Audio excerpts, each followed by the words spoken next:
سبيل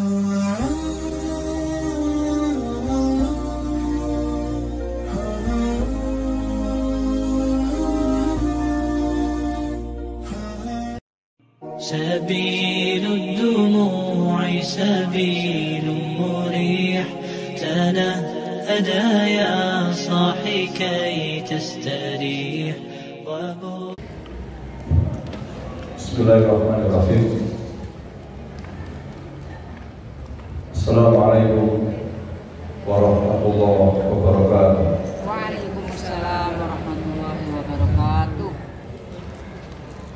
Innal hamdalillah nahmaduhu wa nasta'inuhu wa nastaghfiruh wa na'udzu billahi min shururi anfusina wa min sayyiati a'malina. Man yahdihillahu fala mudilla lahu wa man yudlil fala hadiya lahu. Asyhadu an la ilaha illallah wahdahu la syarika lahu wa asyhadu anna Muhammadan abduhu wa rasuluh. Allahumma shalli wa sallim wa barik ala nabiyyina Muhammad wa ala alihi wa ashabihi wa man sara ala sunnatihi ila yaumiddin. Allahumma inna nas'aluka ilman nafi'a wa rizqan thayyiban wa amalan mutaqabbalan. Allahumma a'inna ala dzikrika wa syukrika wa husna ibadatik. Amma ba'du, ibu-ibu sekalian, jamaah pengajian yang dirahmati dimuliakan Allah Subhanahu wa taala. Di hari yang penuh berkah ini, di tempat yang penuh berkah ini, sungguh kita wajib bersyukur kepada Allah dengan sebenar-benarnya syukur, dengan syukur yang sesungguhnya, meyakini bahwa semua nikmat yang kita rasakan hari ini dari Allah, dan kita memuji Allah Subhanahu wa taala, lalu kita menggunakan nikmat Allah untuk ketaatan. Berharap kita semua bahwa sekecil apapun kebaikan-kebaikan kita menjadi pemberat timbangan di hari kiamat. Salawat dan salam semoga Allah senantiasa limpahkan, Allah curahkan kepada Nabi kita Rasulullah sallallahu alaihi wasallam. Ibu-ibu yang dirahmati dimuliakan Allah Subhanahu wa taala. Hari ini insyaallah kita ingin merenungkan beberapa hal terkait dengan perkara yang paling penting di dalam kehidupan kita.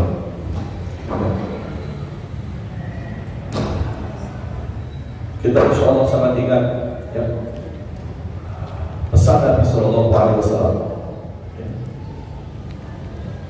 Wa innamal a'malu bil khawatim. Sesungguhnya setiap amalan tergantung pada akhirnya. Kehidupan kita tergantung pada akhirnya. Keselamatan kita sesungguhnya tergantung pada akhirnya. Apakah kita meninggal dalam kondisi husnul khatimah atau sebaliknya? Coba rahmatullah. Ada banyak kisah di dalam hidup ini. Ada orang yang masa lalunya kelam, ya. Masa lalunya penuh maksiat, di akhir hidupnya husnul khatimah. Sebaliknya, ada banyak pula orang yang masa lalunya sangat baik, Masa lalunya penuh ketaatan, mulai kecil penuh kebaikan, tetapi berakhir dengan su'ul khotimah.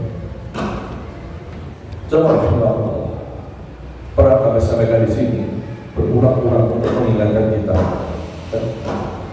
betapa ada orang yang baca doa yang bagus, orang koli khotib Jumat akhirnya meninggal dalam kondisi beragama hidup. Maka Ibu rahimahullah, Ibnu Abi Mulaikah menceritakan bahwa beliau jumpa 30 sahabat. 30 sahabat Nabi itu yang khawatir dengan akhir amalannya. Bayangkan, para sahabat yang hidup bersama Nabi langsung mendapatkan nasihat dari Nabi SAW, yang hidup mereka penuh perjuangan, penuh pengorbanan. Kemaksiatan sangat kecil mereka lakukan. 30 sahabat khawatir dengan akhir amalannya. Bahkan Umar bin Khattab yang sudah dijamin surga oleh Rasulullah SAW juga khawatir dengan amalannya. Umar berharap yang penting beliau selamat saat berjumpa dengan Allah. Umar bin Khattab, bayangkan, yang Nabi SAW katakan ketika Umar lewat itu setan minggir. Seluruh hidupnya dipenuhi dengan perjuangan. Nabi katakan salah satu ahli surga yang dijamin adalah Umar bin Khattab. Tetapi Umar bin Khattab pun sempat pernah minta doa kepada Uwais Al-Qarni. Umar bin Khattab seorang sahabat yang sangat dekat dengan Nabi, meminta didoakan oleh Uwais Al-Qarni, yaitu minta didoakan agar dosanya diampuni Allah. Betapa luar biasanya Umar, cita-cita pengen meninggal dalam kondisi terbaik, pengen meninggal dalam kondisi dosanya diampuni Allah Subhanahu wa Ta'ala. Ya, Umar bin Khattab.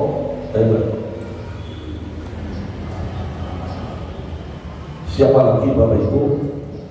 Sufyan Ats-Tsauri, ya, sangat gelisah dan khawatir dengan amalan yang telah lalu dan kesudahannya. Sufyan Ats-Tsauri khawatir iman dicabut saat akhir hayatnya kelak. Itu Sufyan Ats-Tsauri, ulama besar, ya, ulama besar.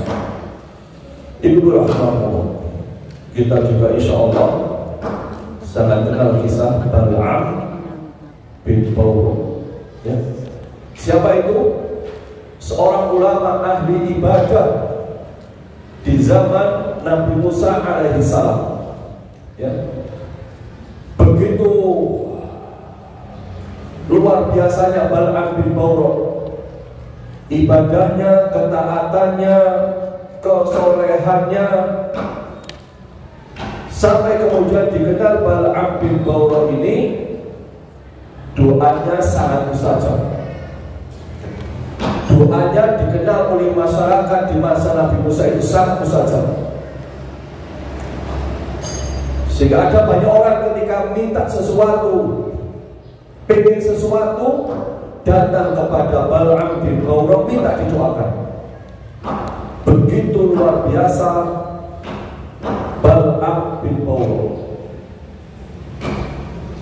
Tapi ternyata akhir kehidupannya murtad, ya. Akhir kehidupannya su'ul khotimah. Akhir hidupnya mati dalam kondisi hina. Ya. Ibu-ibu rahmat Allah Subhanahu wa Ta'ala, ini maknanya kita harus bersungguh-sungguh untuk meraih husnul khotimah. Bayangkan ada banyak kisah orang meninggal di masjid, ada meninggal ketika sedang mabuk. Ya.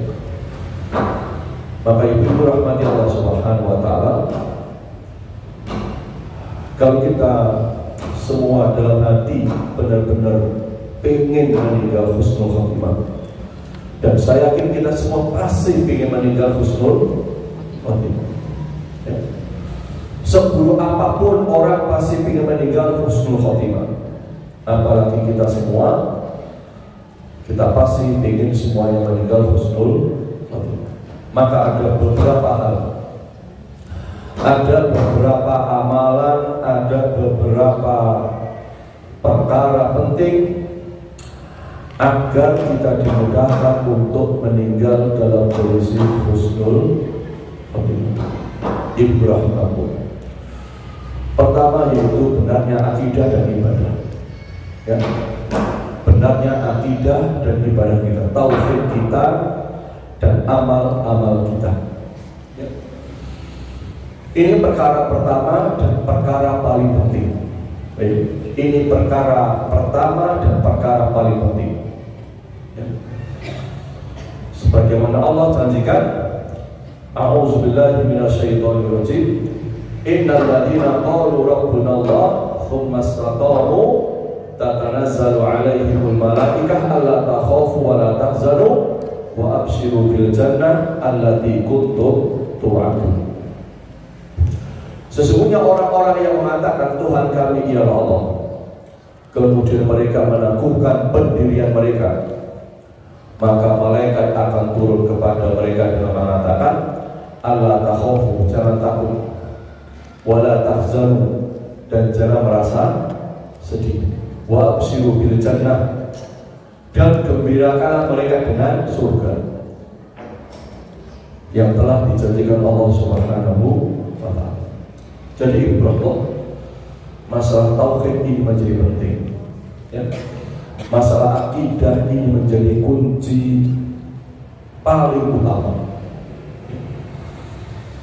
Sampai kemudian Nabi menyampaikan, man kana akhiru kalamihi la ilaha illallah dakhala jannah.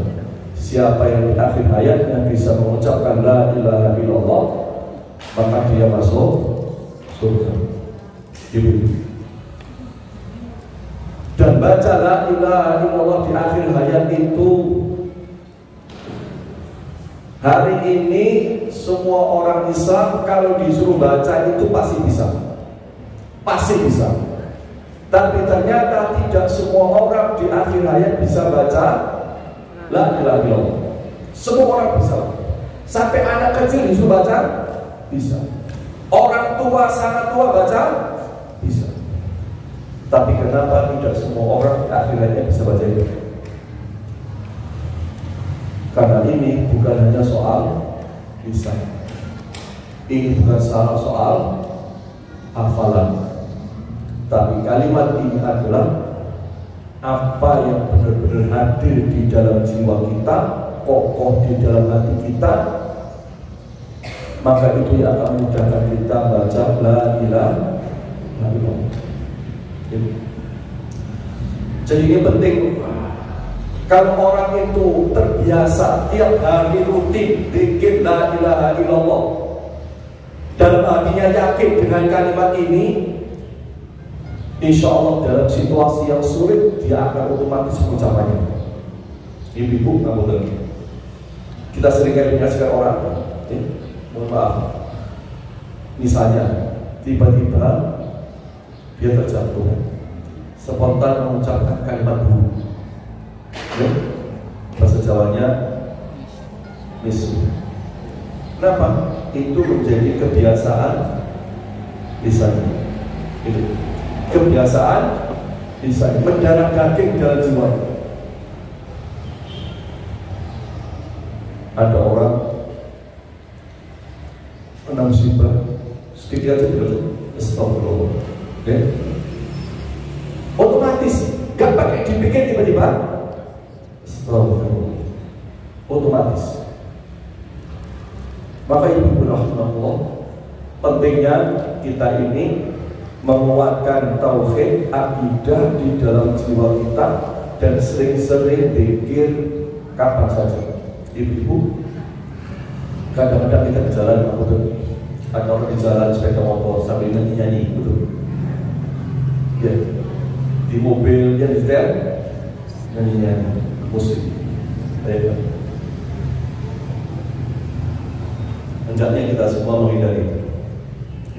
Bayangkan kalau kita sepeda motoran sedang zikir, tiba-tiba bus sedang zikir la ilaha illallah. Ya. Bayangkan ketika kita sedang naik mobil,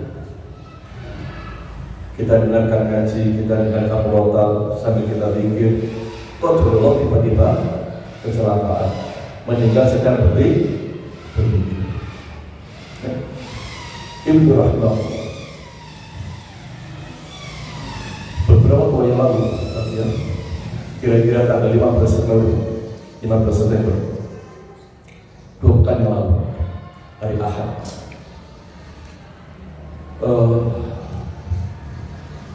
di masjid kami ada program pelayanan masyarakat dalam bentuk beberapa konsultasi persoalan masyarakat, misalnya soal waris. Jadi di masjid kami ini ada masyarakat yang ada problem soal waris, nggak paham, ingin tahu, ingin penyelesaian, bisa ke masjid. Di masjid kami ada konsultasi soal tibun nabawi, misalnya ruqyah. Jangan sampai ada masyarakat awam kesurupan, anaknya rewel, datang ke dukun. Di masjid kami ada konsultasi soal orang kalau ingin haji umroh, ada konsultasi soal keluarga, ada soal moral. Tapi masih malu. Ada seorang ayah di Surabaya. Ketika pagi hari kami nge-share itu untuk beberapa kerugian, tiba-tiba ada seorang ayah menceritakan, anak kami laki-laki SD disekolahkan SD Islam, SMP di Surabaya Islam, SMA pun sekolah Islam, ya. Karena bapaknya tokoh agama, ibunya penggerak pengajian. Setelah SMA, anaknya kuliah di UIN Purwokerto, berlanjut kemudian ke UIN Semarang. Bayangkan, luar biasa. Dan tiba-tiba WA saya, Assalamualaikum, begini, anak kami laki-laki usia 22 tahun masuk Kristen. Kami sudah memberikan nasihat, tapi tetap saja menjadi Kristen. Ini kisah nyata 15 September yang lalu. Baik. Setahun yang lalu anaknya murtad. Ibu-ibu bisa bayangkan perasaan seorang ayah kandung melihat anaknya murtad.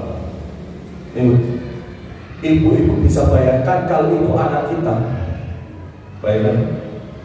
Saya yakin bagi seorang ibu yang 9 bulan mengandungnya susah hidup malam.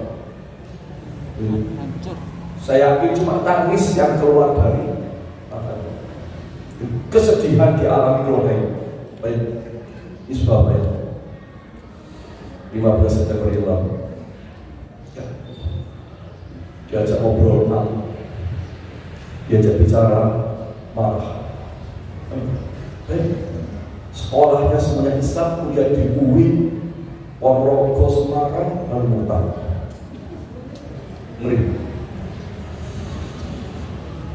Ibu-ibu rahimahullah, ini persoalan nyata yang sering kali terjadi di masyarakat. Maka disinilah kemudian pentingnya sebuah keluarga itu menjaga iman keluarganya. ya. Menjaga tauhid keluarganya, ya. Jangan sampai kemudian iman disepelekan, menganggap anak kita bisa menjaga imannya, lalu kira-kira kontrol, dia bergaul, lalu dia murtad. Na'udzubillah. Ini kisahnya. Ya. Dan kalau sudah begini, bukanlah soal mudah. Ibu roh. Ibu sekarang tanggal 2. Kemarin kita ingat peristiwa G30 SPK. Siapa tokoh yang paling dikenal? Aidit. Siapa itu Aidit? Awalnya namanya Muhammad Aidit. Anak remaja yang pintar ngaji. Bapaknya tokoh agama.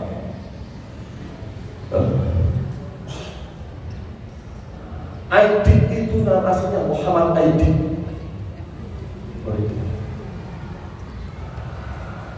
Karena pergaulan, ya, karena pertemanan, karena salah tempat dia belajar, murtad.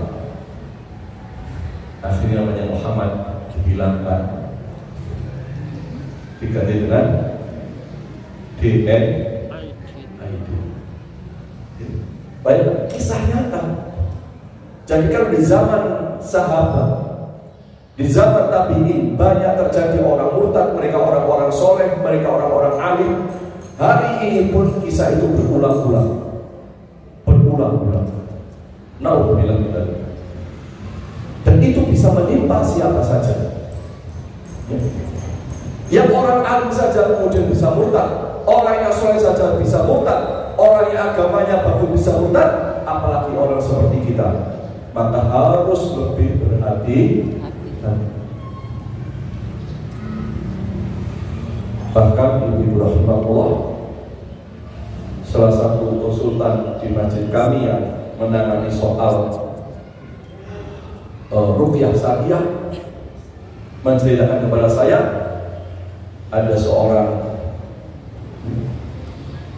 akhwat hafal Quran dan murtad. Terjadi, ya, sekarang bikin podcast menjelek-jelekan Islam. Hafal Quran, dia murtad. Ya. Maka ibu rahimahullah, jaga tauhid, jaga akidah, ya. Bukan sekedar ucapan, tapi nyata dalam hidup kita, nancap dalam jiwa kita, agar kita meninggal husnul. Itu paling pertama oleh soal akidah. Yang kedua, selalu bertaubat dari dosa-dosa. Selalu bertaubat dari dosa-dosa.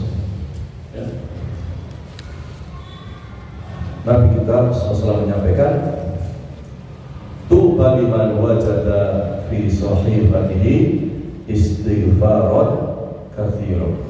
Berbahagialah orang yang mendapati dalam catatan amalnya berisi istighfar yang banyak. Ibu rahimahullah, ya. Kita beramal soleh berharap catatan pahala banyak. Tapi kita harus hati-hati, jangan saling maksiat supaya catatan dosa juga tidak ada di dalam hidup kita. Tapi masalahnya, Nabi menyampaikan, kullu ibni Adam khata wa khairul khata'ina at-tawwabun. Setiap anak Adam pasti pernah melakukan salah. Kita semua hari ini, bahkan mulai tadi bangun sampai detik ini, demi Allah pasti ada dosa yang kita lakukan, ya. Pasti ada kesalahan yang kita lakukan, pasti ada keburukan yang kita kerjakan. walaupun hanya beberapa jam, mulai jam 4 sampai sekarang masih bilang, mohon maaf, mungkin mohon maaf di rumah, mohon maaf, anak rewel kita marah-marah, ya. Mungkin ada suami yang jengkelkan, kita ikut jengkel, ya. Mungkin di jalan, ya, ada orang pakai lusuh, kemudian nanti kita suudon, ya. Atau mungkin kita naik kendaraan, kemudian kita ujung, ya, dan lain sebagainya, ya.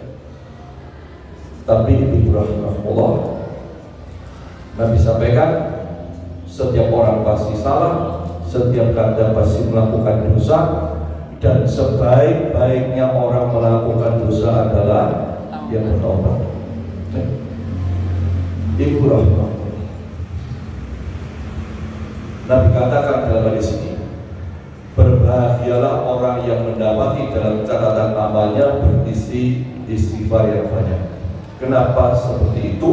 Nabi tidak katakan berisi pahala yang banyak, ibu-ibu, karena sebanyak apapun catatan kebaikan kita di buku nanti yang kita buka di akhirat, tetapi kalau kita punya dosa, kita punya kesalahan yang belum diampuni, naudzubillah min dzalik,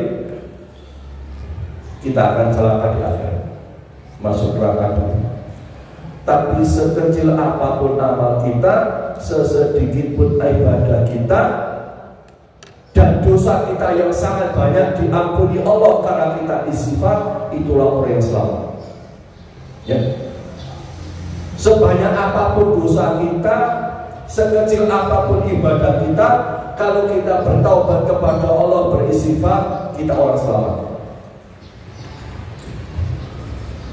Maka di pagi hari kita disunahkan membaca istighfar 100 kali, 100 kali, ya. Karena itu yang menjadi penyelamat kita saat nanti kita dipanggil oleh Allah Subhanahu wa Ta'ala. Kita pernah mendengar kisah ini, taubatnya pembunuh 100 jiwa, ya. Taubatnya pembunuh 100 jiwa, pantang menyerah bertaubat, ya. Pantang menyerah untuk bertaubat. Bayangkan itu, hari ini ada pembunuh 100 jiwa. Itu orang yang sangat kejam, ya. Orang yang sangat kejam luar biasa, ya. Tapi bayangkan, karena pantang menyerah bertaubat, Allah ampuni, dan dia termasuk golongan ahli surga. 100 jiwa telah dibunuh, 100 orang telah dibunuh, ya. Tapi dia bertaubat sungguh-sungguh kepada Allah, Allah ampuni. Mungkin di antara kita ada yang mohon maaf, ya. Ada seorang pernah berzina, pernah mabuk, dan pernah hidup di dugem, ya. Pernah bermaksiat yang paling besar. Tapi kalau tobat diampuni Allah, ya. Bertobat diampuni Allah Subhanahu wa Ta'ala. Maka ibu rahimahullah, bertobatlah kalau kita punya dosa, dan jangan ditunda-tunda, ya. Karena Allah menerima taubat seorang hamba selama nyawanya belum sampai di tenggorokan. Ibu, kita melakukan kesalahan, bertobat. Jatuh lagi salah, bertobat. Jatuh lagi dosa, bertobat. Jatuh lagi maksiat, bertobat. Jatuh lagi dosa, bertobat. Kesimpulannya, kenapa penting? Buat setan kecewa dengan tobat kita. Buat setan kecewa dengan tobat kita. Kalau ada seorang hamba melakukan kesalahan, dia bertobat, setan sedih, kecewa. Karena setan berharap orang melakukan kesalahan dia tidak bertobat. Buat sesering mungkin setan kecewa dengan kita. Buat sesering mungkin setan sedih dengan tobat-tobat kita. Kalau ada seseorang putus asa, demi Allah setan semuanya luar biasa. Kalau seseorang melakukan kesalahan, dia tidak mau tobat, setan sangat gembira luar biasa. Maka ibu sekali lagi, buat setan kecewa sekecewa-kecewanya. Dengan cara apa? Bertobat kepada Allah Subhanahu wa Ta'ala. Karena hari ini kita ada dosa, besok dijamin tetap ada dosa. 2 hari lagi kita hati-hati, tapi tetap saja dosa. Seminggu lagi sudah hati-hati, ya Allah saya pengen jadi orang baik, saya kapok, ternyata dosa lagi. Ibu, jadi tabiat kita begitu. Sekali lagi, bertobatlah kepada Allah. Ya. Jangan mengatakan, ya Allah dosaku sangat banyak, tidak mungkin diampuni. Allah ampuni. Ya Allah saya sudah mengulang-ulang kesalahan ini berkali-kali, yakin Allah ampuni. Ya Allah saya sudah sering melakukan ini berulang-ulang, saya tobat berulang, saya ulang lagi tobat, saya ulang lagi. Jangan pernah putus asa. Bismillah tobat, istighfar, nangis sama Allah. Ya, nangis sama Allah, minta ampun kepada Allah. Ya. Ibu rahmah, ajal gak nunggu tobat. Ya, ajal gak nunggu tobat. Maka bertobatlah sebelum ajal itu tiba. Ya, bertobat sebelum ajal itu tiba. Ya. Mumpung bisa masih bisa istighfar. Ya. Mumpung bibir masih bisa istighfar. Ya. Mumpung kesadaran masih ada untuk bertobat. Ya. Mumpung nyawa masih ada di dalam jiwa kita, bertobat. Sekali lagi, ibu-ibu, Allah ampunannya melebihi murkanya. Ya. Allah ampunannya melebihi murkanya. Maka jangan pernah putus asa bertobat kepada Allah. Sekecil apapun dosa itu bertobat. Ya. Apalagi dosa-dosa besar. Bahkan para ulama menjelaskan syirik, ya syirik, dosa menyekutukan Allah, dosa terberat, dosa paling besar. Selama hamba itu bertaubat, Allah pasti akan ampuni. Mungkin ibu ada di antara kita, bukan? Ada yang pernah punya masalah rumah tangga dengan suaminya, lalu datang ke dukun. Bertaubat, Allah ampuni.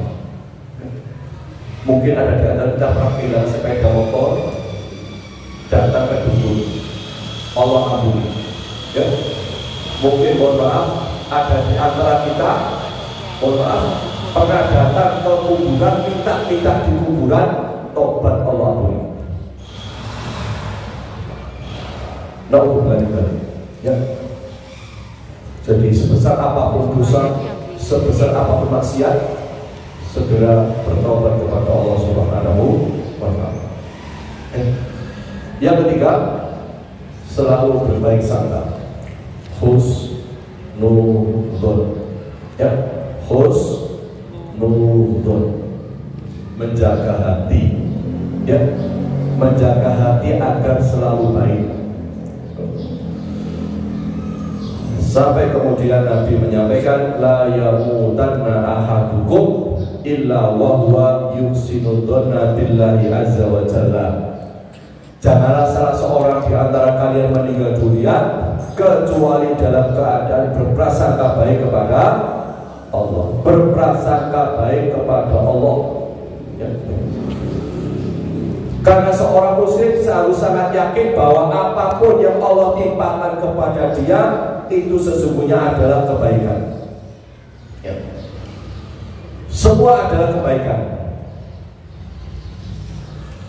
Dikasih ujian, kebaikan. Dikasih musibah, kebaikan. Dikasih problem, kebaikan. Dikasih masalah, kebaikan. Yakin 100% jangan pernah ada yang suudzon sama Allah, sekecil apapun. Maka Ibu rahimahullah, Abdullah bin Mas'ud radhiyallahu anhu berkata, tidaklah seorang hamba berbaik sangka kepada Allah, tidaklah seorang hamba berbaik sangka kepada Allah kecuali Allah akan memberinya sesuai dengan persangkaan tersebut. Allah akan memberinya sesuai dengan persangkaan tersebut, karena hal itu kebaikan semuanya berada di tangan Allah. Jadi kalau orang baik sangka sama Allah, Allah akan ngasih sebagaimana prasangkanya. Hadis yang sering kali kita ingat, ana inda dzanni bi. Saya ini tergantung prasangka apa. Ibu rahimahullah. Pernah dengar kisah seorang wanita pemintal benang, ya, yang punya anak 3 hidup tanpa suami, ya. Si ibu ini ibu tiap hari kerjaannya mintal benang, lalu dijual untuk makan keluarga anaknya 3. Hari ini bikin, hari ini dijual untuk makan hari itu. Besok bikin, besok dijual untuk makan hari itu. Dia tidak punya uang tabungan, dia tidak punya simpanan uang, dia tidak punya harta yang banyak. Yang dia lakukan tiap hari hanya mintal benang, lalu dijual untuk makan hari itu. Suatu ketika Ibu Allah, si wanita ini, ya, sedang mintal benang, ya, dan kemudian benang itu dijemur seperti biasa, dan sebentar lagi mau dijual ke pasar. Tidak lama dia memintanya dijemur di halaman rumahnya. Tiba-tiba ada burung gagak mengambil benang yang dia pintal, dibawa terbang. Dia lalu mengatakan, nasib anak saya dan keluarga saya kayak apa? Karena ini satu-satunya yang bisa dijual. Lalu dia, wanita ini, mendatangi Nabi Daud alaihissalam, mengatakan, wahai Nabi Daud, Allah tidak adil. Kami ini keluarga miskin, anak saya yatim, saya tidak punya uang kecuali benang yang saya pintal. Tiba-tiba burung gagak mengambil benang itu dibawa pergi. Allah tidak adil, karena dia bayangkan hari itu tidak bisa makan. Dia protes, dia marah, dia jengkel, dia suudzon sama Allah. Lalu di tengah dia curhat ke Nabi Daud alaihissalam, datang beberapa orang kepada Nabi Daud. Ada 10 orang datang, dan tiba-tiba 10 orang mengatakan, wahai Nabi Allah, kami ini punya uang, kami tadi nazar untuk menyerahkan masing-masing dari kami 100 dinar kepada orang yang memerlukannya. 10 orang kemudian menyerahkan masing-masing 100 dinar. Terkumpul berapa? 1000. Ditanya Nabi Daud, ya fulan, kenapa aku tiba-tiba mau sedekah dengan 100 dinar masing-masing kau? Diceritakan oleh orang yang infak tadi, yang menyerahkan uang, wahai Nabiullah, sesungguhnya kami bersepuluh sedang berlayar naik perahu di sebuah lautan. Tiba-tiba ketika kami naik perahu kami bocor. Kami membayangkan bahwa kami akan tenggelam. Maka masing-masing kami berjanji bernazar, ya Allah, jika kami selamat, kami akan infak 100 dinar. Tidak lama kemudian, misalkan ada burung gagak membawa benang yang dipintal, dan benang itu dijatuhkan di atas perahu itu, dan ternyata pintalan itu persis untuk menambal perahu yang bocor, persis untuk bisa menambal perahu yang bocor. Akhirnya kami selamat sampai di tepian pantai, dan kami nazar untuk infak masing-masing kami 100 dinar. Dan Nabi mengatakan, wahai ibu, lihatlah hari ini di depan kita ada 1000 dinar. Ini untuk Anda. Ini untuk Anda. Ya. Jadi ketika Allah memberikan kita musibah, bencana, masalah, ujian, yakin pasti tujuan akhirnya adalah kebaikan. Ya. Yang sebelumnya ibu tiap hari hanya dapat 10 dinar, ya, atas kuasa Allah detik itu berlipat menjadi 1000 dinar. Maka ibu, kalau hari-hari kita ada ujian, husnul sama Allah, ya. Kita diuji apapun, suami, istri, anak-anak, keluarga, husnul sama Allah. Pastikan pikiran ini husnul kepada Allah, ya. Dan akhirnya sekali lagi ibu itu mendapatkan 1000 dinar, ya. Termasuk ibu rahmatullah, di samping husnul kepada Allah adalah husnul kepada manusia. Man ahabba ayat dia lahu bil husna falyuhsin bin nasir. Barang siapa yang ingin Allah menganugerahkan baginya husnul khotimah, maka hendaknya ia berhusnul kepada orang-orang, kepada manusia. Di samping husnul kepada Allah, husnul kepada manusia, ya.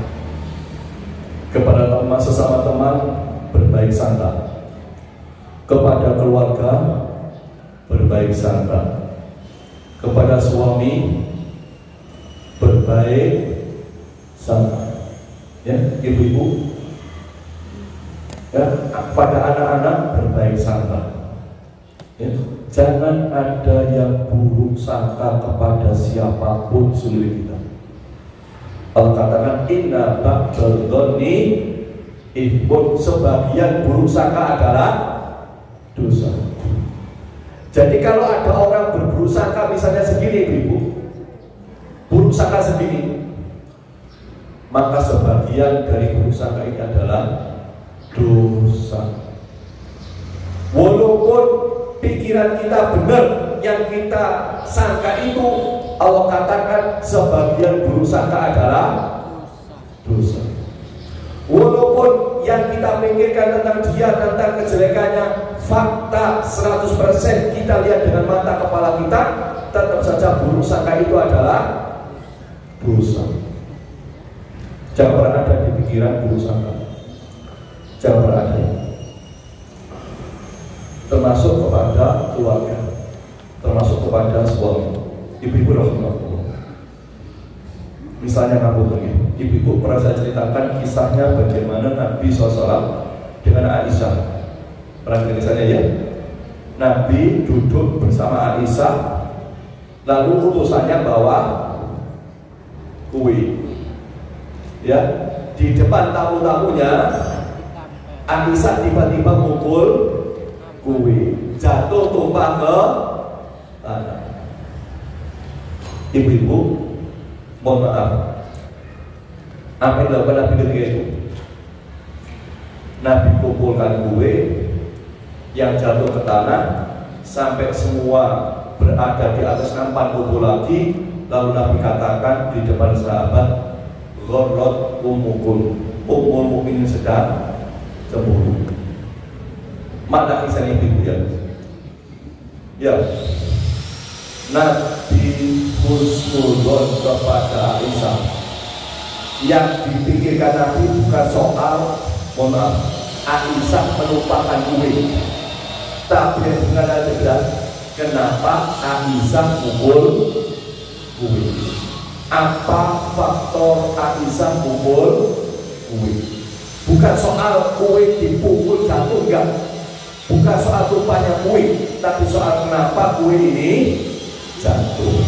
Ya, kenapa kue itu dipukul? Kenapa? Aisyah cemburu kepada istri yang lain membawa makanan untuk ya.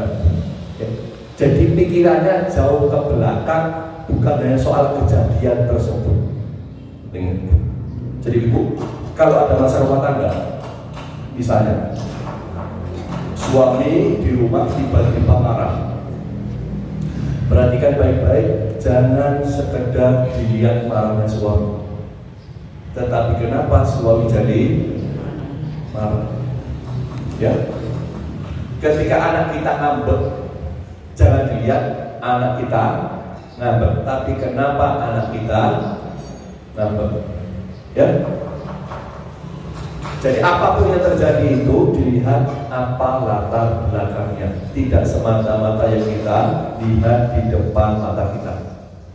Ya, ini penting.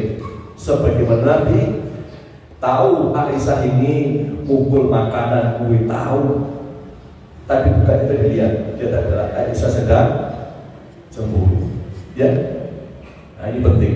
Ya, maka ibu-ibu husnudzon kepada siapapun, khususnya kepada keluarga kita. Mohon maaf ibu Allah, misalnya ada di antara ibu-ibu misalnya suaminya, mohon maaf, yang kata-katanya kasar. Berpikir ke belakang, ya Allah, boleh jadi dulu didikan orang tuanya omongannya kasar. Karena latar belakang kehidupan sejak ya bukan kasarnya, tapi kenapa jadi kasar? Ibu-ibu, ada yang seringkali mengalami di rumah, suami jenengan kalau naruh baju dilempar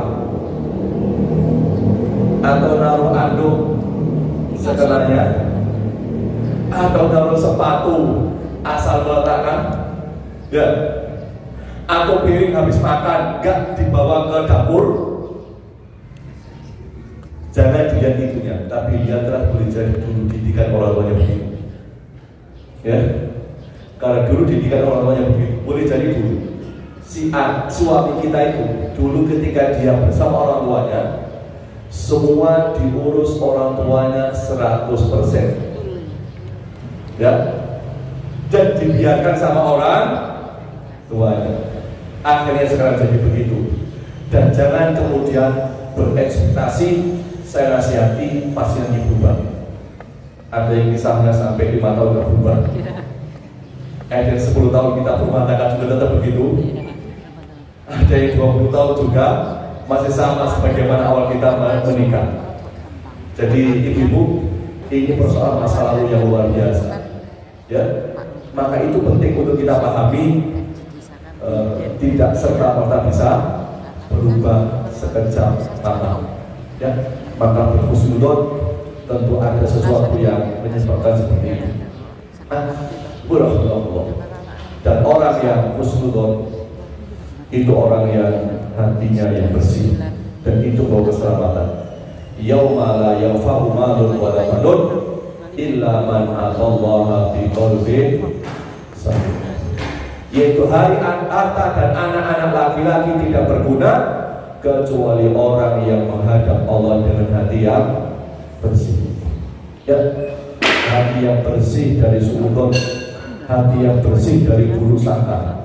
Ya, maka orang yang husnul khotimah, orang yang ketika meninggal dunia baik sangka sama Allah, baik sangka sama manusia. Ya, sakit, dokter kok kemudian salah penanganan, baik sangka. Ya, malpraktek, baik sangka. Walaupun melakukan protes ya, tapi hati harus baik sangka. Tidak ada sesuatu pasti dikehendaki oleh Allah. Maka ibu rahimahullah, kata Adib, carilah 1001 alasan untuk berbaik sangka niscaya akan lebih tenang dibandingkan hidup penuh prasangka buruk. Cari 1001 alasan. Alasan pertama nggak ketemu, cari alasan kedua nggak ketemu, alasan ke-10 nggak ketemu, ke-100 nggak ketemu, sampai cari 1000 alasan untuk bisa berbaik sangka kepada siapapun. Ya, ini pentingnya berbaik sangka. Ya, berbaik sangka.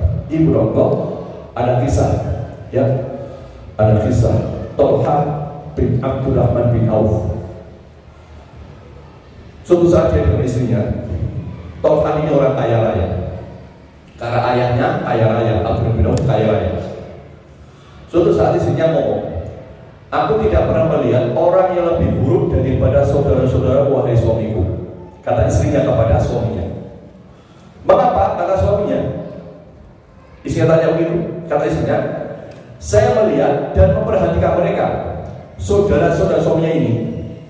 Jika kakanda dalam kondisi berada, kaya, banyak harta, duitnya banyak, mereka bersikap baik dan selalu berada dekat kanda. Silaturahmi, datang berkunjung, ya. Dan sebaliknya, bila kanda dalam kondisi tidak punya harta, mereka meninggalkan kanda. Mereka tak pernah datang ke rumah, tak pernah nyapa, tak pernah silaturahmi.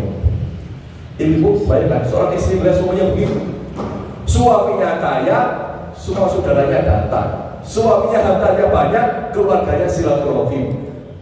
Tapi ketika suaminya miskin, nggak datang, nggak hadir. Pikiran kayak apa? Apa kata suami? Demi Allah, ini adalah salah satu kebaikan dan kemuliaan mereka. Mereka datang kepada kita ketika kita mampu menghormati mereka, dan meninggalkan kita ketika kita tidak mampu melakukannya. Ya. Bayangkan pikiran positif. Ya. Enggak langsung surga. Alhamdulillah. Mereka datang saat kita bisa membantu. Alhamdulillah mereka datang saat kita bisa menolong. Alhamdulillah mereka datang saat kita punya uang banyak. Alhamdulillah mereka datang ketika rumah kita bagus. Ketika rumah kita kecil, mereka tidak datang, khawatir merepotkan. Jangan menganggap sekarang mereka tidak perhatian kita karena kita jadi miskin. Mereka menyepelekan kita karena kita orang miskin. Tidak. Husnudon. Ya, husnudon. Ini penting ibu, supaya hati bersih, ya, pikiran bersih, dan hidup bahagia. Oke. Kemudian yang keempat, saya mengerjakan amal soleh yang telah dikhususkan darinya. Ya. Misalnya sedekah, ya, sedekah. Kata Nabi, innas shadaqata la tudfi'u ghadabar rabb wa tadfa'u maitatasu.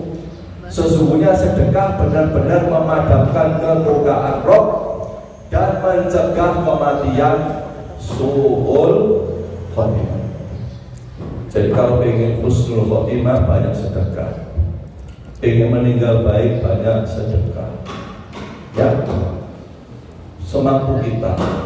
Sedekah tidak harus menunggu kaya. Sedekah tidak harus hartanya banyak. Ya, maka sedekah itu salah satu jalan kita untuk husnul khotimah. Sekecil apapun, semampu kita, sebisa-bisanya kita, ya, sedekah. Entah 1.000 rupiah, entah 2.000 rupiah, kita belajar untuk sedekah, ya, semampu kita. Ininya sedekahlah, karena itu kebaikan yang luar biasa, ya. Kemudian yang kelima, ibu-ibu sering beramal soleh secara umum, ya. Kenapa? Hadis yang pertama kami sampaikan, innamal a'malu bil khawatim. Amalan itu tergantung kepada penutupannya. Ya, ada imam meninggal saat imami, ya. Ada khotib wafat saat khutbah.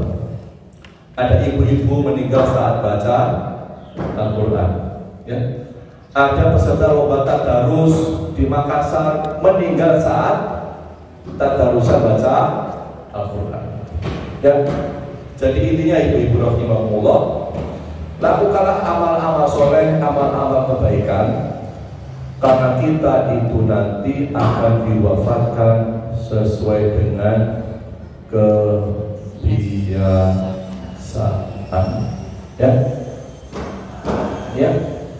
Para ulama mengatakan barang siapa hidup di atas kebiasaan tertentu, niscaya ia akan wafat di atas kebiasaan tersebut. Dan barang siapa yang wafat di atas kebiasaan tersebut, niscaya ia akan dibangkitkan seperti itu pula. Ya. Jadi ibu rahimahullah, biasakan amal-amal kecil, yang penting istiqomah. Ya. Tiap hari baca Quran, ya. Tiap hari zikir pagi petang, tiap hari husnudzon, tiap hari sedekah walaupun kecil, tiap hari misalnya selalu zikir, ya. Tiap melakukan sesuatu, ya, diawali dengan berdoa, memakai baju dengan berdoa, bercermin dengan berdoa, naik kendaraan dengan berzikir, ya. Pastikan seluruh hidup kita ini isikan kebaikan. Ibu-ibu, ini pentingnya kita beramal soleh, beribadah, melakukan amal kebaikan yang itu akan menyebabkan kita meninggal husnul khotimah. Ya, meninggal husnul khotimah. Ya. Ibu rahimahullah. Ya. Yang keenam, banyak mengingat kematian dan tidak berlebihan dalam mencintai dunia. Ya. Banyak mengingat kematian dan tidak berlebihan dalam mencintai dunia. Ya. Nabi menyampaikan, ya, perbanyaklah kalian mengingat pemutus kelezatan. Ya, apa itu kematian? Ibu rahimahullah, para ulama menjelaskan, ya. Kalau misalnya ibu, ya, ini ada tembikar, tapi tembikar ini dia abadi. Di satu sisi kita ada emas, dan emas itu akan segera musnah. Apa yang kita pilih? Tembikar, walaupun dia dari tanah, tapi dia abadi. Jangan pernah memilih emas yang setelah dia akan musnah. Ya, hidup ini ibu-ibu, dunia ini hina dan segera musnah. Akhirat itu sangat indah dan mahal dan dia abadi. Jangan terlalu cinta kepada dunia yang sebentar lagi akan hilang. Ya, sebentar lagi akan musnah. Ya. Maka itulah ulama menyampaikan, sekalipun tembikar dari tanah tapi abadi, pilihlah itu. Walaupun emas berharga, harganya mahal, jangan pilih, karena itu sebentar lagi musnah. Maka hidup ini, ibu rahimahullah, jangan berlebihan mencintai dunia. Karena man aktsara dzikral maut, barang siapa banyak mengingat kematian, qalla farhuhu, sedikit rasa gembira, wa qalla hasaduhu, dan sedikit pula hasadnya. Ya. Orang yang mati itu gembira tapi tidak berlebihan. Ya. Orang punya harta dia tenang, orang tambah kaya dia tidak hasut, orang naik jabatan dia biasa saja. Ya. Karena dia tahu semuanya akan hilang, dia tahu semuanya akan musnah. Ya. Ini pentingnya ibu-ibu selalu ingat kematian. Maka ibu-ibu, kalau kita, ya, ibu-ibu bisa suatu saat datang ke makam, ziarah kubur, diperbolehkan. Tapi misi penting ziarah kubur adalah ingat mati.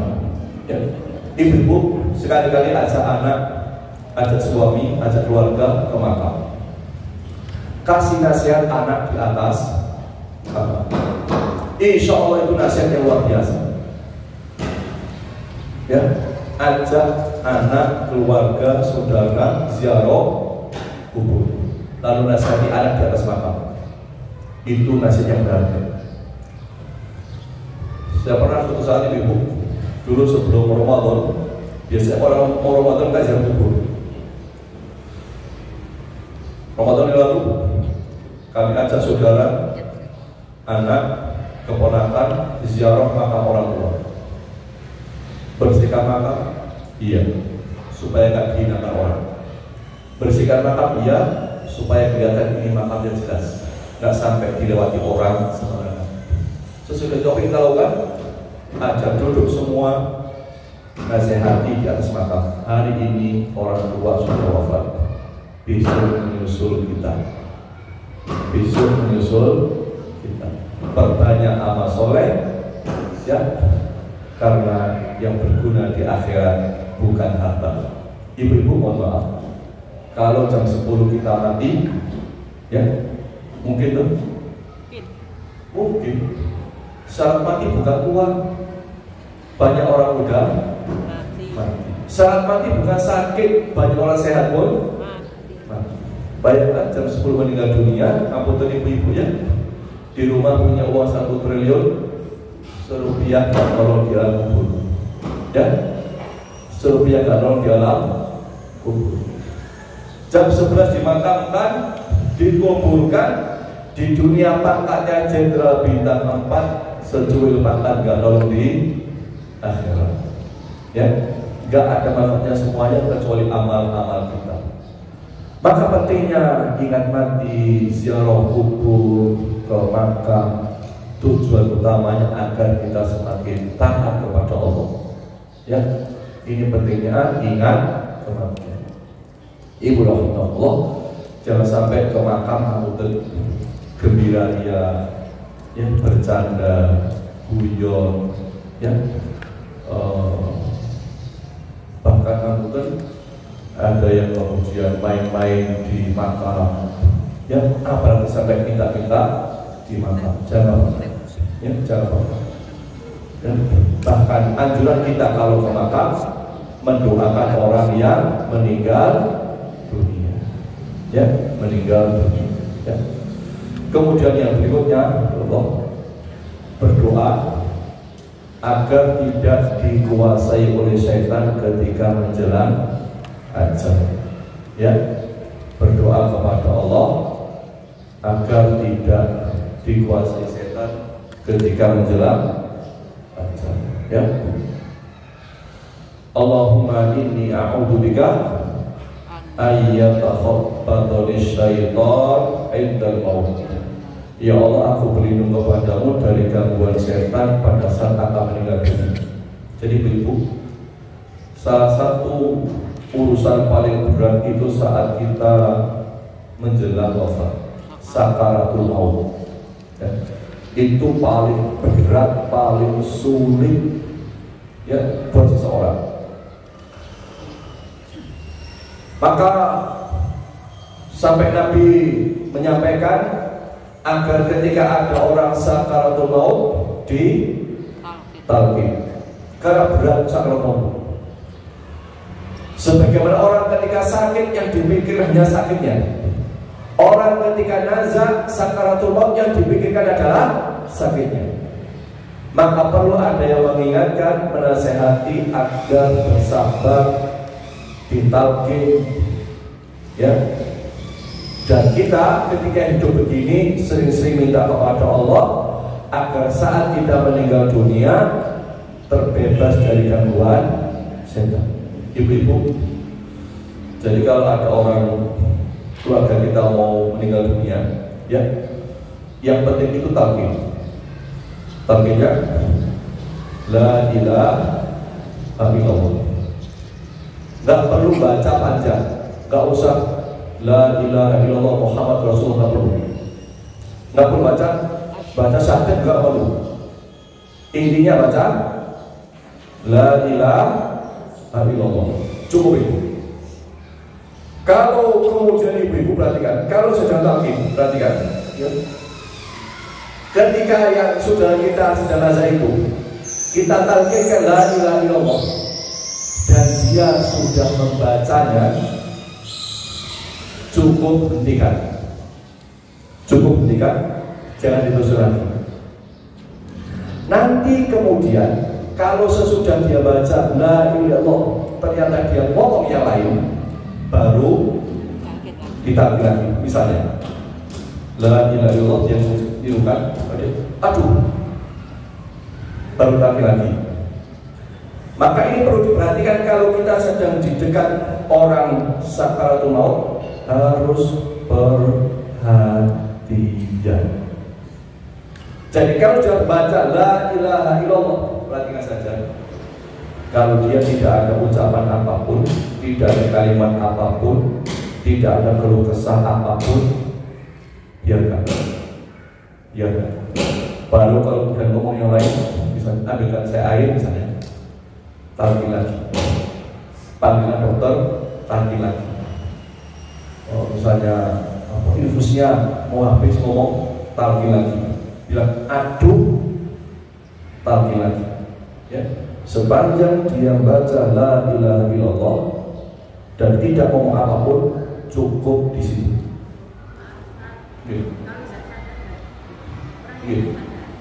Kalau dia tidak sadar, ya,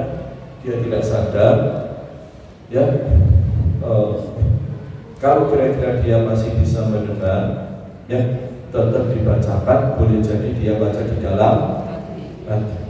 Ya, kita tidak tahu bagaimana suasana hatinya, tapi yang jelas orang nazar itu beratnya luar biasa. Ya, beratnya luar biasa. Ibu kemarin pernah lihat videonya Ari Untung, ya, yang pernah merasakan meninggal dunia seakan-akan kambing dikuliti hidup. Oh, itu berat. Maka ketika orang nazar itu butuh bantuan, butuh pertolongan. Ibu bacakan Al-Qur'an, ya, bukan ngapunten, bukan dibacakan Quran, ya, bukan dibacakan Quran, tapi talqin la ilaha illallah. Cukup itu, tidak usah panjang-panjang, cukup la ilaha illallah. Ya, kenapa? Siapa yang akhir hidupnya la ilaha illallah masuk surga. Jadi ya, ini pentingnya, ya. Atau kalau dia sakit masih bisa, misalnya masih ada kemungkinan dia sehat, dia hidup, kasih dia rasa kesabaran, ya. Jangan sampai dia mengeluh, jangan sampai dia putus asa, karena itu bagian dari gangguan setan, ya. Naudzubillahi min dzalik. Kemudian yang ke-8, ibu sering berdoa minta husnul khatimah, ya, sering berdoa minta mati yang baik, ya. Misalnya doa yang disampaikan Nabi, Allahumma ja'al khaira umri akhirahu wa khaira amali khawatimahu wa khaira ayami yauma alqaka fihi. Ya Allah, jadikanlah sebaik-baik umurku adalah umur yang terakhirnya. Sebaik-baik umurku adalah umur yang terakhirnya, ya. Sebaik-baik amalku adalah amal-amal penutupnya. Sebaik-baik hariku adalah hari saat aku menghadapmu. Ya, minta kepada Allah doa seperti ini. Allahumma ja'al khaira umri akhirahu wa khaira amali khawatimahu wa khaira ayyami yauma alqaka fihi. Ya, doa kepada Allah dihafalkan, sering-sering dibaca, sering-sering diulang-ulang. Habis sholat dibaca, mau tidur minta kepada Allah. Boleh jadi tidur meninggal dunia, ya, minta kepada Allah. Apapun doa, kalau nggak bisa bahasa Arab, bahasa Indonesia, ya. Allahumma khtim lana bi husnil khatimah wa la takhtim alaina bi su'il khatimah. Minta kepada Allah sebisa-bisanya, ya. Allahumma inni as'aluka husnul khatimah wa a'udzubika min su'il khatimah. Minta kepada Allah agar meninggal husnul khatimah, ya. Karena Allah akan mengabulkan doa yang sungguh-sungguh, ya. Kemudian ke-9, ibu membaca doa Sayyidul Istighfar pagi dan petang. Pagi dan petang. Dan Nabi menyampaikan, barang siapa mengucapkannya pada siang hari dan meyakininya, meyakininya, lalu dia mati pada hari itu sebelum waktu sore, maka dia termasuk penghuni surga. Barang siapa mengucapkannya pada malam hari dalam keadaan meyakininya, lalu dia mati sebelum waktu pagi, maka dia termasuk penghuni surga. Ya, jadi rutinkan zikir pagi petang, jangan sampai ada yang lewat. Ya, terutama sayyidul istighfar. Ya, yang terakhir ibu membaca doa sebelum tidur. Ya, sebelum tidur. Misalnya, Allahumma aslamtu nafsi ilaika wa fawwadtu amri ilaika wa wajjahtu wajhi ilaika wa alja'tu dhahri ilaika raghbatan wa rahbatan ilaika la malja'a wa la manja minka illa ilaika amantu bi kitabika alladhi anzalta wa bi nabiyyika alladhi arsalta. Kata Nabi kepada orang baca doa itu, jika kamu mati, maka kamu mati di atas fitrah kesucian. Bapak Ibu, sebelum tidur baca doa ini. Ya, sebelum tidur di samping baca doa-doa yang lain. Ya, baca doa apa? Bismika Allahumma ahya wa amut. Baca berapa lagi? Surat Al-Ikhlas, Al-Falaq, An-Nas. Apa lagi? Ayat kursi. Baca apa lagi?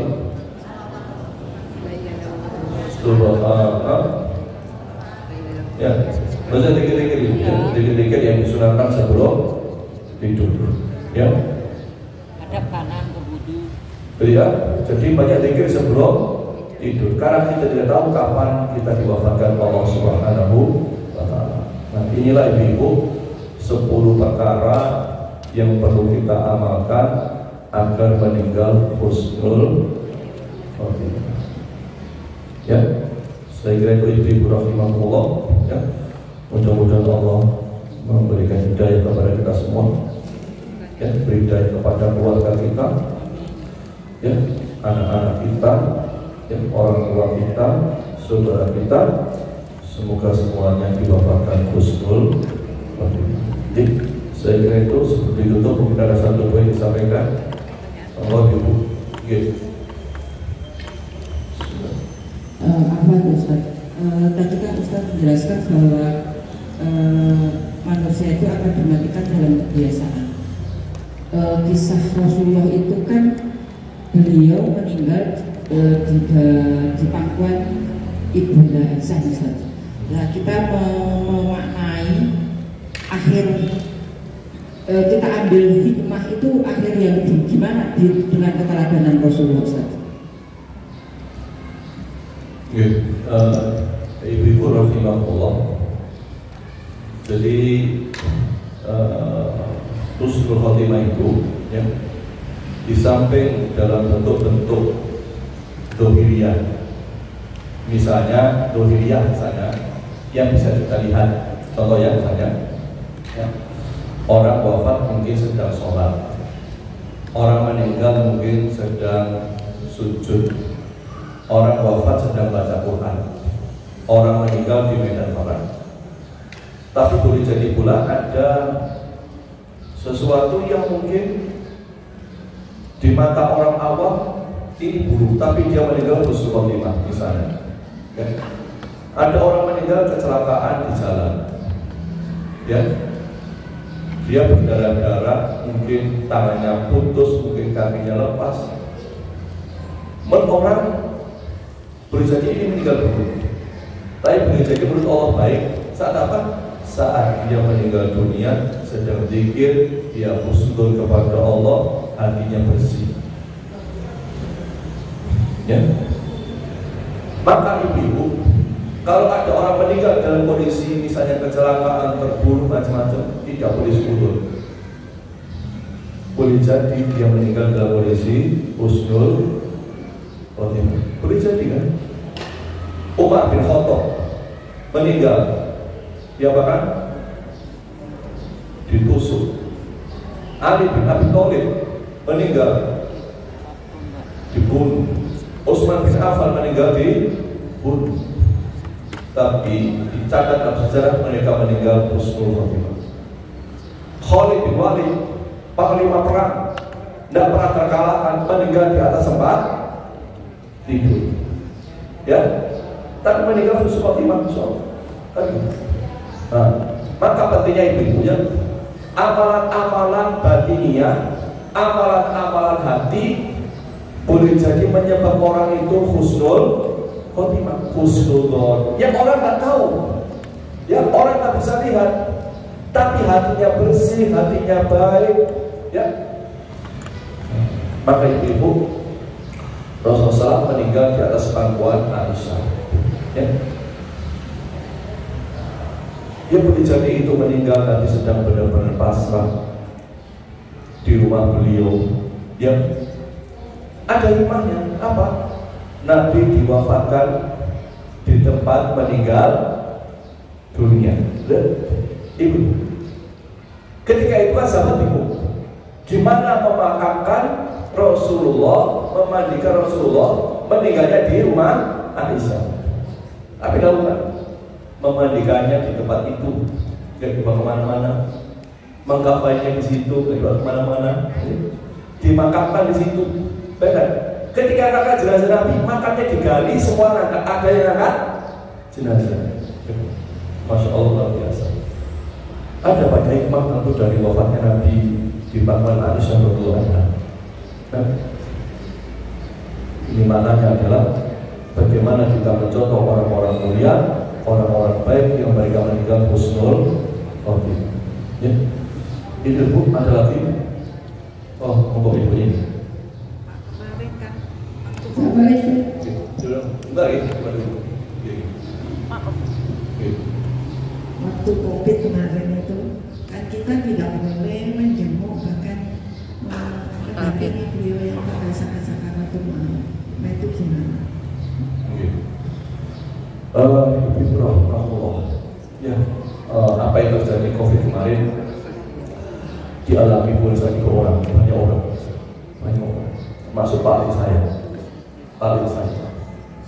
Maka apa yang sudah terjadi, qadarullah, itu yang terbaik buat mereka. Ya.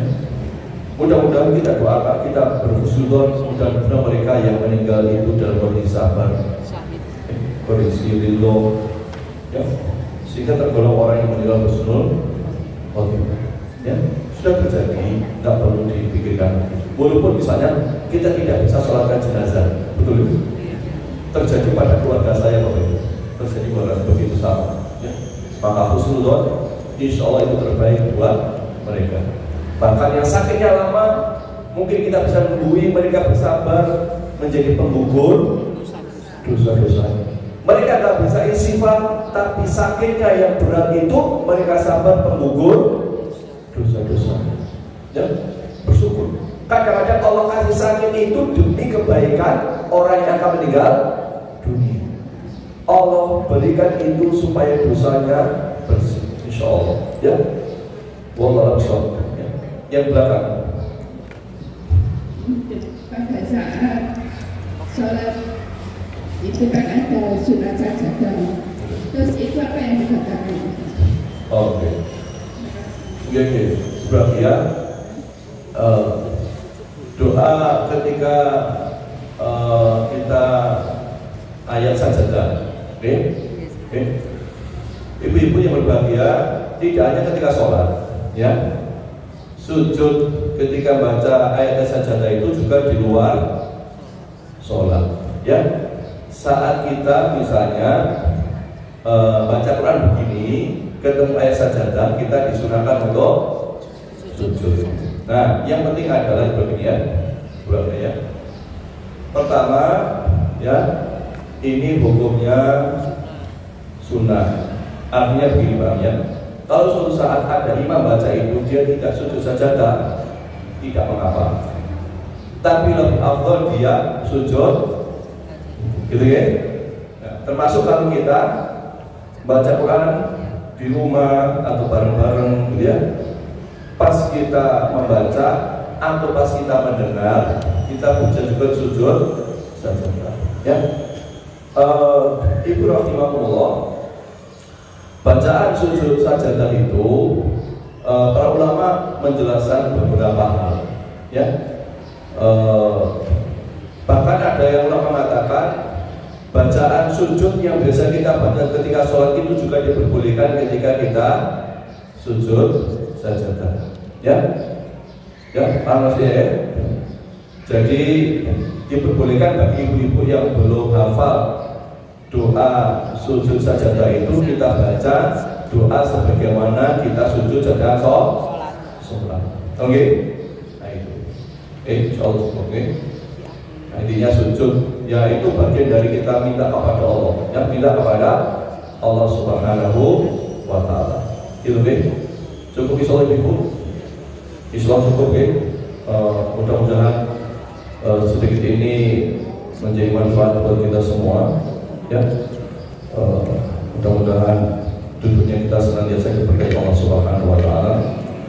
Dan sejenak mari kita mohon kepada Allah, ya, minta kepada Allah.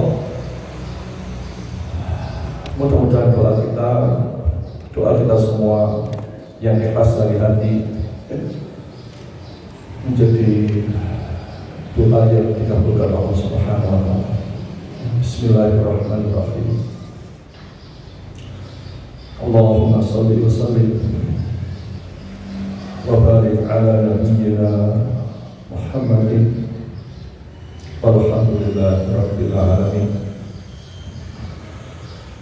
Rabbana zalamna anfusana fa in lam taghfir lana wa tarhamna lanakunanna minal khasirin. Ya Allah, ampuni dosa kami yang berada di masjid ini, ya Allah. Ya Allah, ampuni sebanyak apapun dosa-dosa yang pernah kami lakukan sejak kami kecil sampai hari ini, ya Allah. Ya Allah, ampuni sebanyak apapun maksiat yang pernah kami lakukan dalam hidup ini, ya Allah. Ya Allah, kami bersyukur kepadamu, ampuni dosa kami, ya Allah. Kami merasa sombong dengan harta yang kami miliki, ampuni ya Allah. Kami pernah berburuk sangka kepada saudara-saudara kami, ampuni ya Allah. Kami juga pernah riak di dalam amal-amal kami, ampuni ya Allah. Ya Allah, kami pun pernah berbuat syirik. Kami pernah berbuat syirik ya Allah. Karena itu ampuni dosa kami ya Allah. Ya Allah, ampuni kesalahan yang kami sengaja maupun tidak. Ampuni dosa kami yang kecil maupun yang besar ya Allah. Ya Allah, ampuni dosa kami kepada orang tua kami. Ampuni kesalahan kami kepada saudara-saudara kami. Ampuni kesalahan kami kepada suami kami. Ampuni keburukan kami kepada anak-anak kami, ya Allah. Ya Tawwab, ya Ghafur, ijabah doa kami. Terima doa kami, ya Allah. Allahumma inna nas'aluka ilman nafi'an wa na'udzubika min ilmin la yanfa'. Ya Allah, berikan kepada kami ilmu yang bermanfaat, ilmu yang menjadikan kami semakin taat kepada-Mu ya Allah, ilmu yang melembutkan hati kami, ilmu yang menjadikan kami semakin sabar atas setiap ujian-Mu ya Allah, ilmu yang menjadikan kami ridha atas segala takdir-Mu ya Allah, ilmu yang menjadikan kami bisa bersyukur atas semua nikmat-Mu ya Allah, ilmu yang menjadikan kami semakin dekat kepada-Mu ya Allah. Ya Allah, jauhkan kami dari ilmu yang tidak bermanfaat. Selamatkan kami dari ilmu yang sia-sia, ya Allah. Allahumma ya muqallibal qulub, tsabbit qulubana ala dinik. Wahai Allah yang membolak-balikkan hati, kuatkan iman kami, ya Allah. Kuatkan iman dalam jiwa kami, ya Allah. Wafatkan kami semua dalam kondisi muslim, ya Allah. Wafatkan keluarga kami, anak-anak kami dalam kondisi muslim beriman, ya Allah. Allahumma ja'al khaira umri akhirahu wa khaira amali khawatimahu wa khaira ayyami yawma alqaka fihi, ya Allah. Jadikanlah sebaik-baik umurku adalah umur terakhirnya, ya Allah. Ya Allah, jadikan sebaik-baik umurku adalah umur wafatku, ya Allah. Ya Allah, jadikan sebaik-baik amalku adalah amal saat kematianku, ya Allah. Ya Allah, jadikan sebaik-baik hariku adalah saat aku menghadapmu, ya Allah. Akhiri hidup kami husnul khatimah, wafatkan kami husnul khatimah, cabut nyawa kami husnul khatimah, ya Allah. Ya Allah, wafatkan kami saat Engkau ridho, benar-benar ridho kepada kami.